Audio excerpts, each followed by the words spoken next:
Welcome back, everyone, to my movie review show. And today I will be reviewing the movie Absentia. Absentia. This is 2010 release. I'll just tell you first of all that the title of this film, Absentia, is Latin for in the absence, like in the absence of. That's a pretty good title for this movie, I think, so far, because it's really just about a missing persons, like all together. It's a story about one in particular, but I'll get to that. Now, first, like, this has one really good actor. It's written and directed by the same guy. Written and directed, produced by the same dude. But there's a credible actor in it, Doug Jones, and if you know that name, you should know it by Hellboy. He was Abe Sapien, and he was in Pan's Labyrinth, and I forget who he was in that. I know who he was. I forget the name of it. It was it was the guy that would talk to the little girl. I don't know. I forget his name. Anyways, Absentia.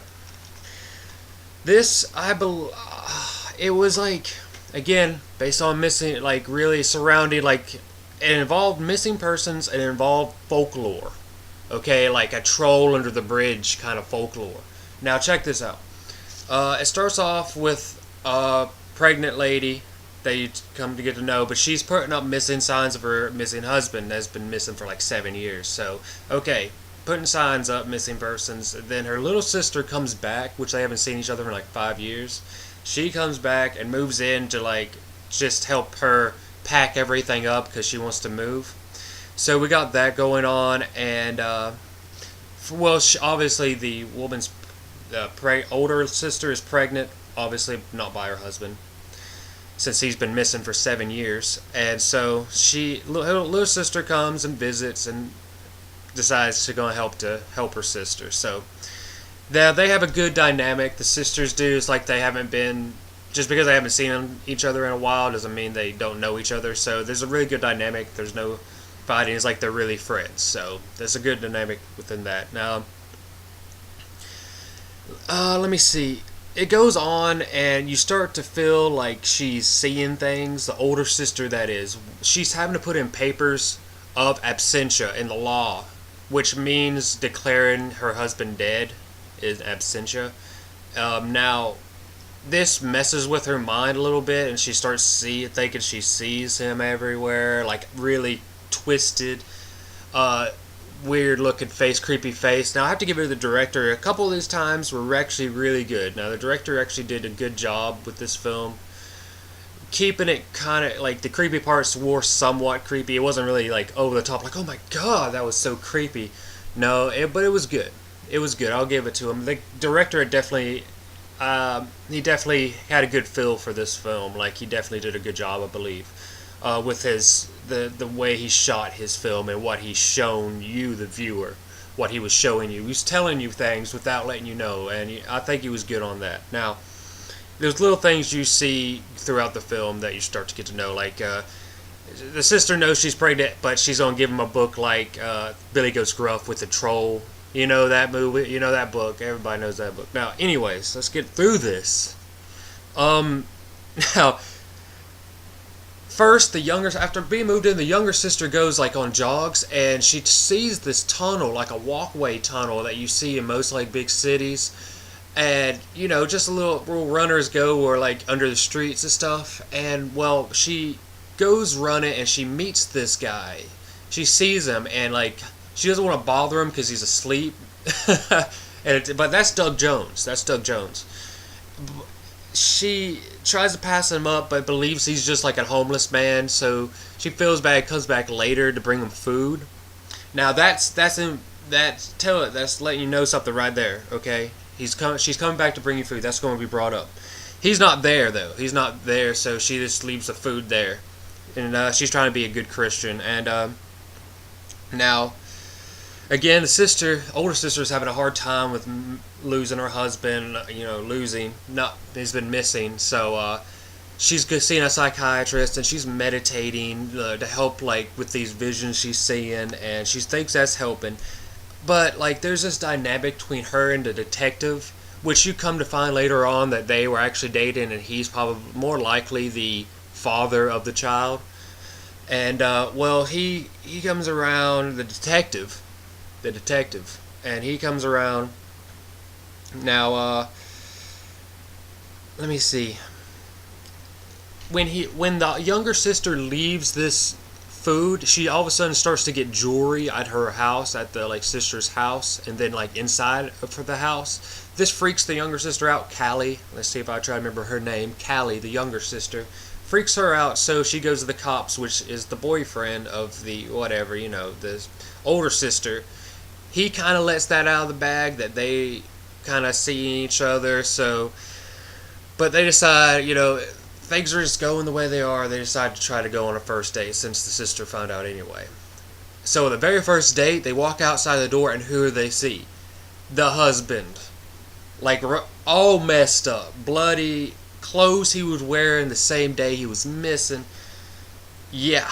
So they take him to the hospital, try to figure out. He can't tell him anything. He doesn't know. He's just like in a frightened state. And so they let him go. They figure nothing's wrong with him, except being like malnutrition and like lack of hydration. But they let him go with the wife that declared him dead. That they go home. He takes when he's at the house. He takes a look at the tunnel, takes a look back at the tunnel, and wets himself. So he's frightful for a reason of that. Now, they go inside. He just wants to sleep. The detectives try to pressure him for information because he's been missing. He shows up with like toxicology reports. There's like animal bones in his system and shit. Now, I will say this one instance that the detective on the first date, I should have said this sooner, but on the first date, the younger sister is actually reading a comic book on the couch, and it's actually the Marvel's The Gunslinger Reborn or whatever, Gunslinger by Stephen King novel, like this the Marvel's interpretation of that drawn by Jay Lee. Didn't come out too long ago. Good stuff. I love it. Now, they bring the husband home. He's freaking out. He can't. He just wants to sleep. And let me see. When the detectives come to pressure him, they leave because they can't get any more information out of him. But the boyfriend detective comes back later on. He comes back later on at night. The older sister and the detective go outside, talk in the car, and leave the husband and the younger sister Callie upstairs. Now this where it starts to get movie starts to get interesting. Throughout this whole movie, it's just been a story-driven movie. Like, you think it's going one way with the visions like this lady see, but now it's totally starting to get into the folklore aspect of it, of like trolls and shit living under a tunnel, like under bridges. The guy is in the house with the younger sister, picks up the book, Billy Goat's Gruff, and he starts to, like, this is the first moment he starts to give information about what's happened, where he's been for like 7 years. He's like, it hasn't been, like, it's not like this in the book. The thing's more like an insect. Alright? And he's talking about the troll. And she's like freaking out. It's like, Trisha. He's being weird, trying to get her older sister, but she's outside. And that's when, stuff hits the fan. And, like, the insect thing that's, like, had him for this long, comes back to get him. And takes him back to the tunnel. And now she witnesses this. And has to, like, the cop and the pregnant older lady see this.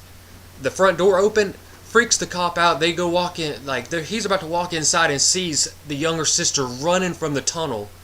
Freaking sobbing, freaking out. She has to, like, give a statement, which they don't believe. No one believes. Everybody believes she's high, which she's basically been getting high. So nobody believes her, obviously. It's just like, you're just getting high. So she goes home with the sister. Sister doesn't believe her. They get in a fight. But then the younger sister looks up all these missing person report that's happened in the same place for like 80 years or 100 years. And she tries to explain this to his sister. It's hard to explain Now, she can't really explain it to the sister, and the sister's not going to buy it. But the next day, they find a body in the tunnel, and they're freaking out like, oh God, it's the husband. No, it's actually turns out to be the first person, the Doug Jones character, that the sister found first time, the first person she talked to. And that was actually a weird moment, and it starts to like go from there. There's a few instances in that where he just like, you see Doug Jones' character in the tunnel, and he's just like, you can see me? And stuff like, he starts asking her questions like, well, you can see me, like, okay. But she doesn't think anything of it. Anyways, that's him. And he's messed up. And he is broken and bloody. And some random dude, like, just grungy, just like dirty, greasy guy comes up and starts screaming like that's his father, and like the cops find out that's his son who's put out a missing person report on him like years ago. And so he's found, which you see, like, this is the second time you saw that kid, because the first time you saw him, it was when Callie, the younger sister, was bringing food for the homeless man. And then you saw that kid, he's like, you shouldn't leave that there. You shouldn't trade with him. And he warns her, but doesn't say anything. I love that. It's like, I love that, dude. Don't explain nothing. You see what's happening. But don't explain nothing. Anyways, that kid deserved to have his father taken because he doesn't want anyone to believe him. Now, anyways, this thing that night comes after the older sister. Okay, again, comes after the older sister, which I don't know why comes after the older pregnant sister. It's not like she's went in that tunnel like that often. It's the younger sister's been running around in that tunnel and traded food and stuff. But anyways, he's just going to take the older one. He's like, screw it. Maybe I'll get something out of this. Takes the older sister, like the insect thing, which you don't get to see. Takes her, and then now Callie has to go to the police department and tell her side of the story, which again, now the detectives are like pretty much pissed, and like the detective boyfriend doesn't believe her at all. So now they let her off, like they tell her don't leave, but they let her off at the house. So drop her off at the house, and she pretty much prints out all that stuff she looked up on the internet about missing persons, puts them in an envelope for Detective Mallory. There we go, that's his name, the boyfriend detective. Detective Mallory, and sets it on her bed. She decides to leave to somehow provoke this tunnel troll insect out to whatever. I don't even know why. She just goes at night. Again, another question, why do that at night? Do it during the day. If you're going to try it first time, do it during the day. No, it was like, tonight I'm doing it. She goes out, and like, I guess the smartest move she did was to try to provoke her was just like trade, because that was influenced during earlier in the film. It was just talking about trading. Don't trade with it, trading, and so she just goes in the tunnel at night and just starts yelling trade, trade. Nothing's happening. Trade, trade. And then you start hearing faint yelling of people, women screaming, sounds, and you're freaking out. And she first freaking out. She's like, oh my god, maybe I shouldn't have done this. Well, maybe you fucking shouldn't have. She decides to run. Good idea.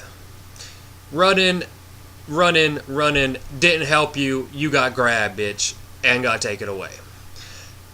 Now, the next day, you see, like, her shoe just get flown. She, like, almost at the end of the tunnel, and then, like, grabs her, and then this shoe just, like, is like, that's all you see into the tunnel. Floop. Next day, the detectives have to put this together. They have to realize, okay, what just happened? They have to rationalize the situation. So they try to put it all the dynamics. Now, anyways, the detective Mallory finds the envelope with all the missing persons reports in it. But, it is kind of like, and it ends with him just putting missing person reports of both the sisters up on the phone poles. Kind of like how the movie began with the older sister, pregnant sister, putting missing report of her husband out on all the phone poles. So there we go. Kind of ended the way it began. I like that. It was pretty good. Again, I like the way the director kind of did that. It was good. Now, all in all, was this an entertaining movie? Sorry. Was this an entertaining movie? I'm going to have to say little entertainment to this. There was enough entertainment. I'll say this was, oh my god, I don't even know. I mean, it wasn't, I don't believe, I would not categorize this as a horror film. It was more of a mystery suspense with aspects of horror in it, with like bits of horror in it. But a horror movie, no, this was not a horror movie. For that fact, entertainment value, it was low. I go in expecting a horror movie. I mean, the cover, one hell of a horror film, Fangoria. Seriously, Fangoria.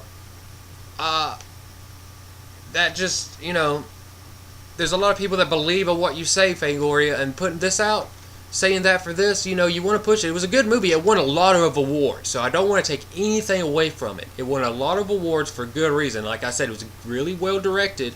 I just don't believe it was a horror film. Just horror moments, horror aspects of it. So for that, I would say that was just like demoted.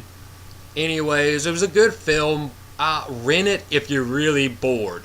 If you're really bored, I wouldn't even say watch this with your friend. It was just like, it wasn't a bad movie. I've seen bad movies. I've reviewed bad movies, but this, I mean, at least it had production value and it had a really good script and a good director who wrote it, directed himself. So I hope he knew what he was doing, and he did. But all in all, it was just not a horror film. And that's what I wanted. That's what I paid to watch. That's what I paid to watch. And yeah, so there we go. I mean, I hope you found this review enlightening enough of the film. And I hope I said everything I wanted to say. Now, and I think that's it. Like I said, it won a bunch of awards, like a good almost 10 or 12 awards, like just in Toronto, Fantasia, Shriekfest, Sonoma. That's only like the 4 listed on the back of here. So I gave it a try, and this is what I got. I don't know, man. See what you think, man. Watch the trailer or something. Anyways, thank you for watching, and I will see you guys again soon. Sorry it's been so long. I'm going to be dropping these like it's hot pretty soon. More movies coming at you, TV, and more. Promise. See you guys again next time. Thank you for watching. Peace.